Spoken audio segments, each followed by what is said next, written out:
Hey, so quick little disclaimer. I may or may not have written and recorded the script under the influence of one or a few IPAs, but I feel like it really captures the vibe I was going for. I might also be having one right now while I edit this in.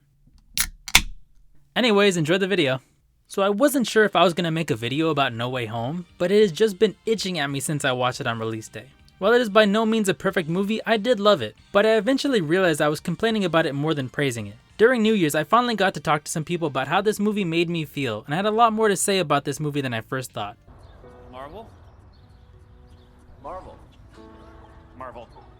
Marvel. Marvel. Marvel. Marvel. Marvel. I was actually able to finally verbalize how I feel about it. I loved Spider-Man No Way Home, but I didn't like it. Is that stupid? Absolutely, but let me explain. First things first, if you're one of the 3 people that haven't seen this movie, I'm gonna spoil it, so here's your warning. But this movie has been spoiled for months before it even came out, so whatever. So I love this movie because there is so much to love in it. It is very similar to Endgame that it's just fan service to the max. And I'm gonna preface this whole rant with the classic, Not that there's anything wrong with that. No, of course not. because how you enjoy movies is subjective. I just realized that there's a lot in this movie that's to my disliking as well. That does not mean it's a bad movie or that you can't just enjoy fun superhero movies that don't offer as much as others. With that big ass disclaimer to get any stands off my ass, let's begin. Oh, and if you disagree, put it in the comments. I actually really enjoyed yelling about this movie, so I'm all for it. Also, if you can, go ahead and push the buttons. Please, push the buttons. Okay, so before I rant, I just want to list off some of the things I loved about this movie as to not look like a complete contrarian.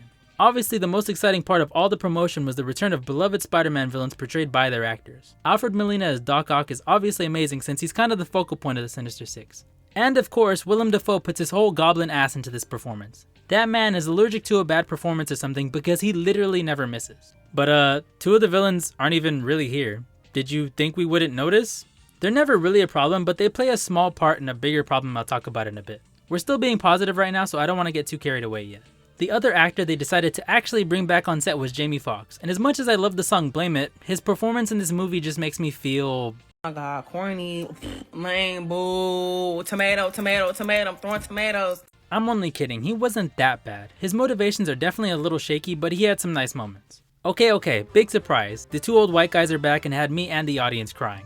I thoroughly enjoyed Andrew Garfield coming back, and so did everybody else because this man has a stranglehold on the zeitgeist right now.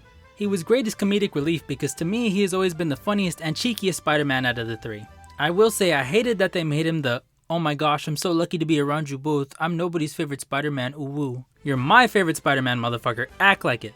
It was just kinda depressing to see somebody in their 30s lose all the confidence they had in their teens. Tobey was also used perfectly because it's not like he ever had any charisma in the Raimi movies and he doesn't here, so Tobey, can you explain your Peter Parker's motivations for wanting to help this new Spider-Man? He's suspicious of him that he's like a little boss baby, like a little man who's got an agenda and running stuff, and would like to expose him. Tubby plays him like a big fucking dork and it worked well for him then and it works great for him now. Also, the joke about his back hurting made me laugh louder than the whole audience. My back. Oh, my back. Also, the Daredevil reveal though, my favorite Marvel hero is probably a tie between Daredevil and Spider-Man, so this scene was just very good to me. It was super unnecessary as he kinda just tells Peter that he's not doing anything illegal, but when he caught that brick, that's my shit. Anyways, there's one more thing about this movie that I absolutely loved, but I'll save it towards the end because it's time to get negative. Okay, so I love this movie because they kinda made it exactly so most people would love this movie, and it worked. But I didn't like it because this movie doesn't offer much outside of the fan service. Let me try to be a little clearer. Did this movie really earn my laughs, cheers, and tears? I'm not really sure. I did those things during the movie, but it was more so because I was thinking of the movies that I already love. This whole trilogy just feels very reactionary. Like what if Spider-Man was in the MCU, but he's never really in that much danger because he has the Avengers to fall back on. The whole Iron Man Jr. take is very boring, but it's present for a reason. In the first movie, Vulture's pissed at Iron Man, not Peter. Second movie, Mysterio's pissed at Iron Man, not Peter. Third movies, there's 5 villains, they're all pissed at Peter, but it's a different Peter. Tom Holland's Spider-Man just kind of feels like he's always along for the ride in these movies. I've seen a lot of people put out there that this trilogy is Tom's Peter's version of an origin story. But is it? When Tom was first introduced in Civil War, Marvel wouldn't shut the fuck up about the, oh, we're starting this Peter after everything, we don't need to see his origin because everybody already knows it. So which is it? He already lost Uncle Ben, that's why he tells Tony this. Look, when you can do the things that I can, but you don't, and then the bad things happen, they happen because of you. After Endgame, people really tried to say, oh, Tony is his Uncle Ben. Okay, but he already has one, we don't need to do this. And now this movie comes around and Aunt May dies, and she says the thing that we know usually comes from Uncle Ben. While that's cool, did Peter really need to hear the great power, great responsibility in the third movie? It just feels like Peter's growth was stunted by a lot of the other things they wanted to do with the character. He doesn't really learn a lot. First movie, he wants to be an Avenger. Great. Second movie, he learns that even though balancing Spider-Man and getting hoes is hard, it's what he has to do. And then this movie, he learns again that he has responsibility? I don't know, it just doesn't hit the same. Also, while we're here, should we care that Aunt May dies? Have they really given us a reason? Her whole character for 4 movies has been, haha, she's hot, isn't it funny that she's hot? And we keep talking about it? So when she dies, it's not like Peter really loses his moral compass because she hasn't really been that too often. I will also say trying to fake Toby's death by getting him stabbed by Goblin was really annoying. Either kill him to teach Tom a lesson about his anger issues or don't have him get stabbed. It just played like a dumb Marvel joke in the middle of the most intense scene of the movie. Also, I think it's funny that they asked Tom Holland to cry as often as possible in these movies. It's fine because goddamn is he good at crying on screen, but the frequency is a little much. Suffice it to say, I've just felt a little underwhelmed by MCU Peter's writing. But this has been a small problem this whole trilogy, so I don't know if it's really this movie's fault on its own. This brings me to my last 2 issues with the movie because they're both smaller issues, but they're issues all the same. Spider-Verse already did this but better, and this movie kinda looks like dog shit.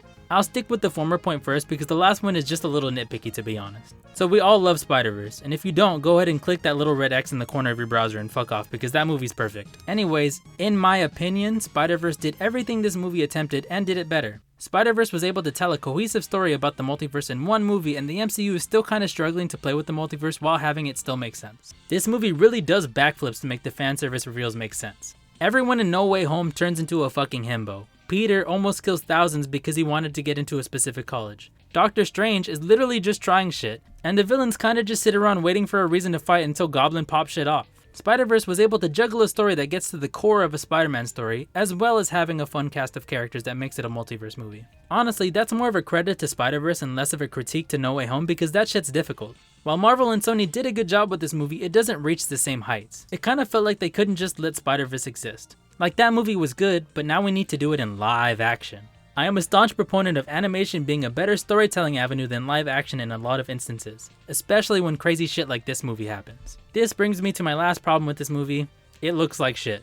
Disney is the biggest monopoly in the entertainment world. They could have done a better job with the aesthetic of this movie. I understand that there's still a pandemic happening and some stuff was difficult to shoot, sure, but you can tell they overworked their CGI artist on a time crunch. You have all the resources in the world. We tried our best does not always cut it when you're Disney. Also, I will never be behind how much they use CGI for everything in these movies. Spider-Man looks like fucking Gumby multiple times in this movie. There's like a noticeable difference in the suit whenever any of the Spider-Man have their mask off and it's jarring. I don't need a movie to look flawless, but this shit looks like a AAA PS4 game at points. So yeah, I love No Way Home, but I'm not sure I liked it as a movie. This movie still had me in tears at multiple points, excited to see the celebration of a character that's been the world's favorite superhero for decades. But does something garnering a large reaction really make it good?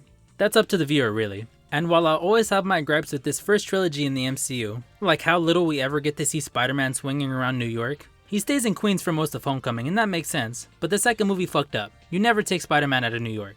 That's like putting Pizza Rat in the middle of like Montana or something. It just doesn't make sense and nobody wants to see it that way, you know? This movie actually does a lot to remedy a lot of my issues with Tom's Peter anyway. We get to see him beat Doctor Strange by outsmarting? Is outsmarting a word?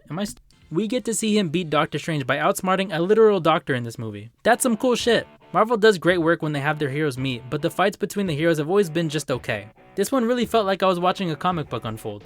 And finally, this movie does fix everything and begins a soft reboot with Peter losing his on and having everybody forget about him. Fucking finally, Peter is miserable, that's all I've ever wanted. No more big stupid SHIELD missions, just Spider-Man on his own figuring shit out. Keeping happiness at a distance to fully embrace his responsibility.